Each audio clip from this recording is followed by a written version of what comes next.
네, 예고해드린 대로 박범계 더불어민주당 의원 모셨습니다. 예, 안녕하세요. 안녕하십니까? 오랜만에 뵙습니다. 예, 오랜만에 뵙습니다. 네. 좀 거칠하십니다. 아, 그런가요? 와, 그러면 안 되는데.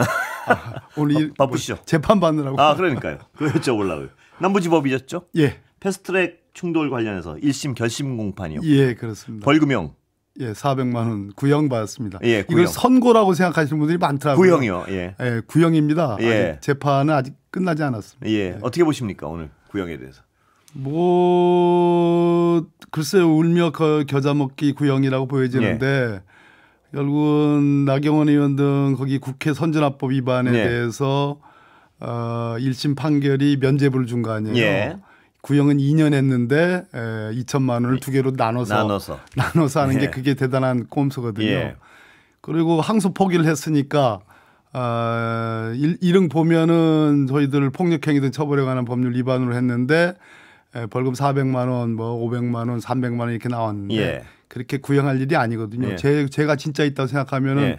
한 뭐 2천만 원, 1,000만 원 이렇게 예. 벌금형이라도 예. 해야 되는데 그거는 울며 겨자 먹기고 사실은 사이즈로 보면 100대 1 이런 사이즈니까 저희들은 공소 취소를 예. 저는 기다렸습니다. 예. 아니면 예. 적어도 선고유예 예. 그래야지 진짜 소신 있는 검찰이죠. 예. 예. 그런데 아, 참 그렇습니다. 근데 제 사건이니까. 그런데 나경원 의원 등 예.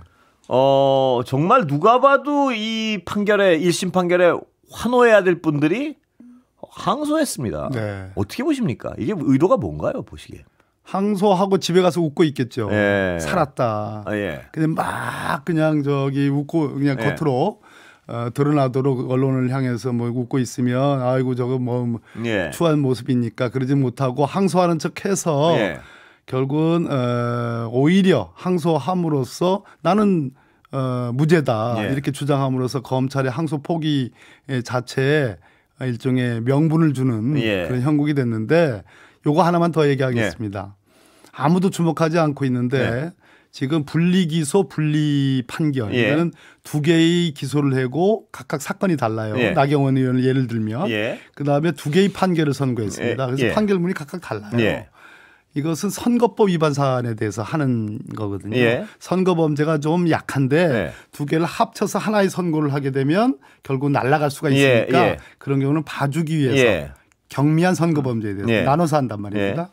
그런데 이 국회 선진화법, 국회법에는 이러한 분리선거에 관한 규정이 없어요. 아, 그래요. 예. 없는데 헌법재판소가 결정으로 뭐가 있냐면 소위 새마을 금고법이라는 게 있습니다. 예. 그 경우도 새마을 임원 선거, 예. 임원 선거에서 그 사람을 아웃시키기에는 예. 경미한 선거 범죄니까 예. 두 개로 나눠서 선거해줘서 예. 하나는 100만 원이야, 뭐 하나는 뭐 어떻게 예. 이렇게 하도록 하는 것이 헌법 정신에 맞다라는 헌법재판소 결정이 있는데 예. 그거를 지금 이번에 국회 선진화법 위반에다 도입을 한 거예요. 그거는 자의적으로 도입해도 되는 겁니까? 안 되는 거죠. 저는 예. 안 된다고 생각하는 예. 사람입니다. 그런데 제가 뭐 알아보니까 재판부가 뭐 검찰에도 물어보고 예. 피고인에게도 물어보고 예. 봤다는 거예요. 피고인 입장에서 나경원 입장에서는 당연하겠죠. 좋지요라고 할 예. 거고 검찰은 처음부터 봐주려고 예.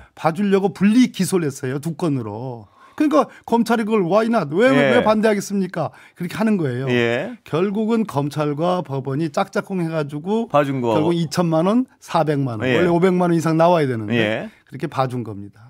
그거는 바로잡을 방법은 없습니까, 이제? 보시기에? 그러니까 예. 이런 문제를 이 지금 법 적용을 예를 들어서 무리하게 했다는 그걸 가지고 바로잡을 수는 없나요? 그걸로 당연히 검찰이 항소해서 법 적용을 무리하게 한 거니까 시정해 주십시오라고 해야 되는데 그걸 시정하지 않으니까 속으로는 나경원 의원은 아마 알고 있을 겁니다. 네. 판사 출신 아니니까.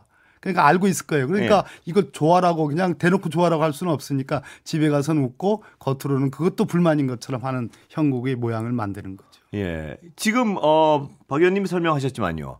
검찰과 법원이 짬짬이를 한 모양새인데요, 지금 거의. 저는 그렇게 생각을 합니다. 그렇다면 이 법 적용 자체를 좀 자의적으로 했다는 걸 가지고 네. 검찰의 항소 없이 이걸 바로잡을 수 있는 방법은 없는 건가요? 이거는? 그러니까 제가 집에 가서 웃고 있을 거라고 하는 거예요. 바로잡을 방법이 없는 거예요. 아, 그렇습니다. 답답하군요. 답답하죠. 예. 자, 대장동 사건도 항소 포기하고 이것도 항소 포기하고 균형을 다르죠. 맞춘 듯이 그렇게 얘기하는 분들이 있는데 어떻게 보십니까? 결국은 뭐 대장동 사건은 배임죄라는 예. 소위 민간 개인 간의 범죄에 해당하는 겁니다. 그것은 개인적 법익 침해 범죄라고 예. 하는 거고 치열하게 수사 왜곡 내지는 뭐 회유 또는 압박해서 진술이 조작됐다라고 하는 다툼이 큰 사건이잖아요. 그래서 그거에 이거 지금 국회 선진화법 위반이라는 소위 말해서 국가적 법인. 예. 온 국민이 사실상 중계하다시피 모든 예. 방송이 다 국회 패스트트랙 사건을 며칠째 다 찍어서 다 국민들에게 생생하게 예. 라이브로 전달했지 않습니까? 국민들이 모두 다 보고 있는 사건에서 어떤 것이 옳고 그름이라는 것이 드러난 사건에 예. 국가적 법익 침해 범죄에 대해서 그런 식으로 예. 대장동 사건은 항소 포기했으니까 이것도 수미일관하게 항소 포기하는 게 맞다라고 얘기하는 것은 어느 도단 예. 본질을 왜곡하는 것이다 이렇게 얘기하는 거죠. 이 검찰이 종합적으로 보면요. 네. 이 검찰이 어떤 국민의힘 관련 사건에서는 굉장히 어떤 관용을 베풀고 그렇지 않은 데서는 또 굉장히 이 잣대가 너무 다르다. 이 비판에 대해서 어떻게 보십니까? 사회부장 하실 때 예. 그런 느낌이 있으셨잖아요. 솔직히. 예. 있습니다. 예. 왜? 있습니다. 예. 당장 생각해 보십시오. 지금 윤석열 체제에서의 그 친윤 검찰은 예. 물론이지만 현재 이재명 대통령, 이재명 정부 체제에서 소위 친윤 검찰들은 아닙니다. 지금 예. 수뇌부들이 이번에 바뀌지 예. 않습니까? 예. 저 장관할 때 저랑 같이 일했던 사람들입니다. 그러나 생각해 보십시오. 검찰 개혁에 대해서 주구장창 오랜 동안 일관되게 얘기한 정권은 예. 당은 민주당입니다. 예. 예. 그렇잖아요. 예. 뭐 노무현 대통령부터 시작된 그렇습니다. 문재인 대통령, 예. 이재명 대통령까지 예. 거꾸로 검찰 개혁에 대해서 쌍심질 키고 반대하는 정당이 어디입니까? 예. 거꾸로 윤석열 한동훈 예. 체제에서는 검찰에 오히려 시행령을 만들어 가지고 더 권한을 더 예. 했지 않습니까? 예. 그런 정당에 대해서 아전인수적인 그러한 일종의 뭐 한집 식구 예. 같은 그것을 저는 검찰주의로 표현했거든요. 예. 검찰주의라는 게 있는 거거든요. 예. 그냥 검사의 권한만 행사하는 게 아니라 나라의 국가적 대의를 결정하는데 검사들이 영향을 미치고 예. 거기에 대해서 일종의 환호를 예. 하는 그러한 흐름이 있는 거거든요. 저는 그것이 암암리에 작용한다고 보는 거죠. 지금 정부 여당이 추진하고 있는 검찰 개혁 아니면 네. 앞으로 이런 건 좀 바로잡을 수 있나요? 앞으로는 이런 경향에 대해서는 수사권을 완전히 예. 떼가는 거니까 지금 뭐 보안 수사권을 어느 정도 뭐 인정할 거냐, 예. 요구권을 뭐 예. 인정할 거냐라는 정도의 논쟁이 있겠습니다만 적어도 1년 뒤에는 완전히 없어지는 것이고 예. 수사권이 공소유지 차원에서의 권한 정도밖에 예. 없으니까 이런 걱정은 상당 부분 덜어지는 건 사실. 근데 이번에 보면 기소를 항소를 막 자의적으로 하면 어떡합니까? 그런 부분들은 예.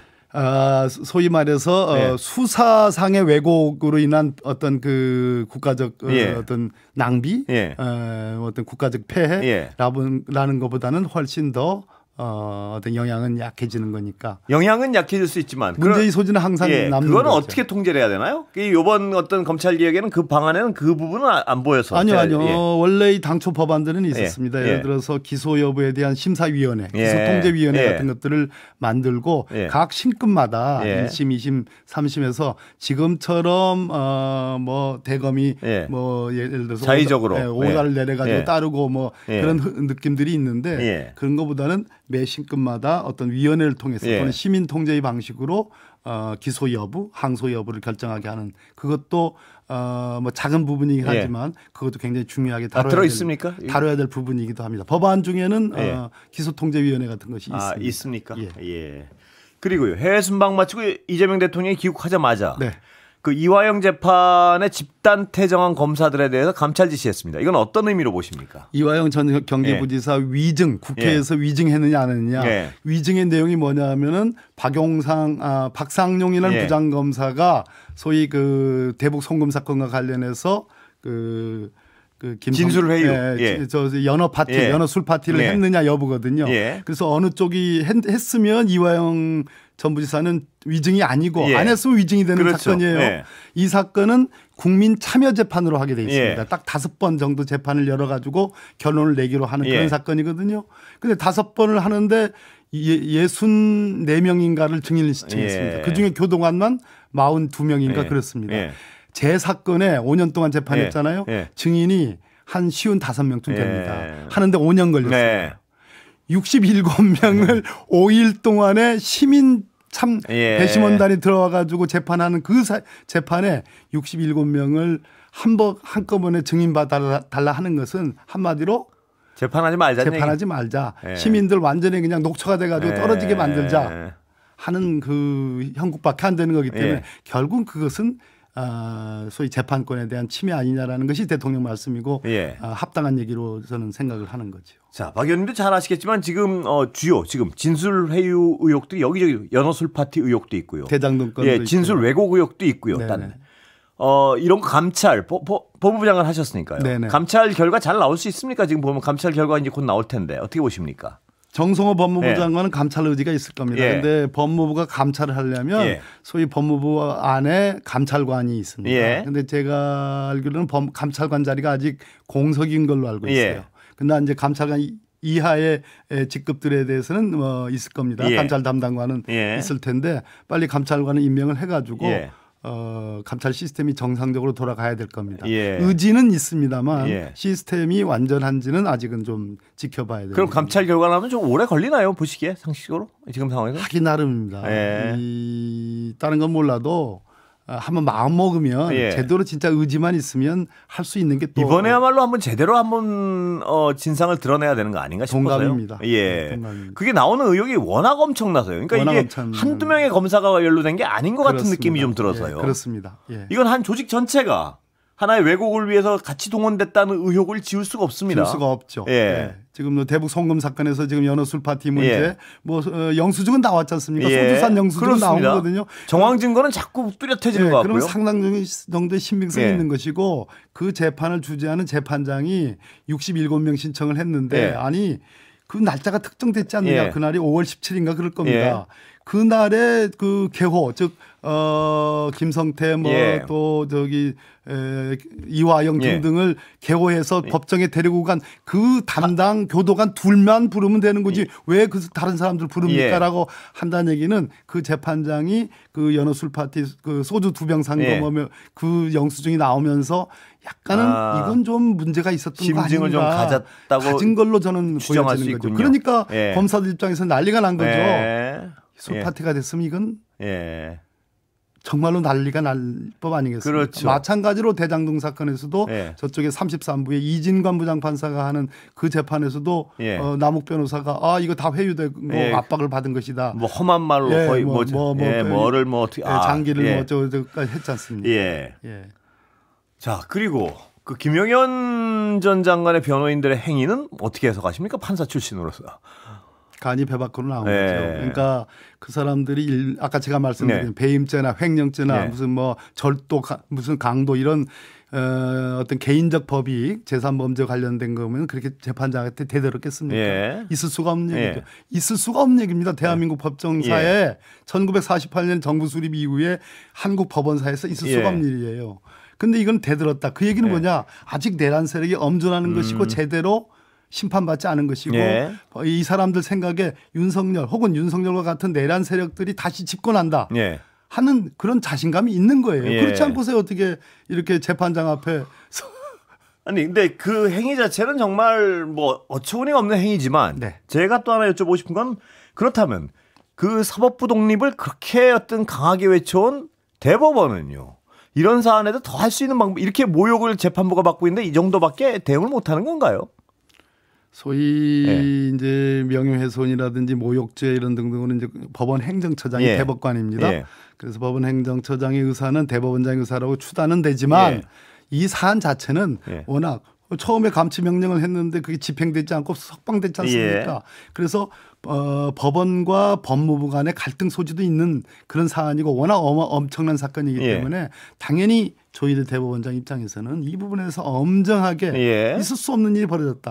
설령 이진관 부장판사가 굉장히 헌법재판소의 파면 결정의 취지에 동감하는 아주 시원한 정말 그 사이다와 같은 그런 재판을 하고 있잖아요. 설령 그게 조희대 대법원장 입장에서 마음에 안 들더라도 지규현 부장이 더 마음에 들더라도 그러나 일국의 대법원장으로서는 이것은 그렇죠. 명백한 경고와 국민들에게 뭔가를 얘기를 해야 되는 사안이죠. 너무나 조용해서요. 너무 조용합니다. 예, 너무 관대하고요. 조용하고 관대한다는 예. 것은 국민들이 오해할 만한 오해할 것이고 수밖에 없지 국회에서 않습니까? 예. 그렇게 큰 소리로 예. 비판하고 하는 것들에 상당 부분의 개연성을 부여하는 것이기 때문에 예. 그것은 지금이라도 저는 어떤 그 의지를 표명해야 되는 것이 옳다 이렇게 생각합니다. 예, 박 의원님은 내란 전담 재판부 그래서 필요하죠. 필요한가요? 필요하죠. 예, 그 진행 가능한가요? 지금 서울 법원에서 자체적으로 이제 워낙 이 직위원 부장의 재판 진행에 대해서 뭐 국민적 의혹이 있고 비판이 많으니까 2심의 서울 고등법원 재판은 뭐 거기서 지정 재판부를 정해서 하겠다 이런 취지로 얘기하는데 서울 고등법원의 형사 재판부만 16개가 있습니다. 그 중에서 14개 재판부가 다 전담이 지정이 돼 있어요.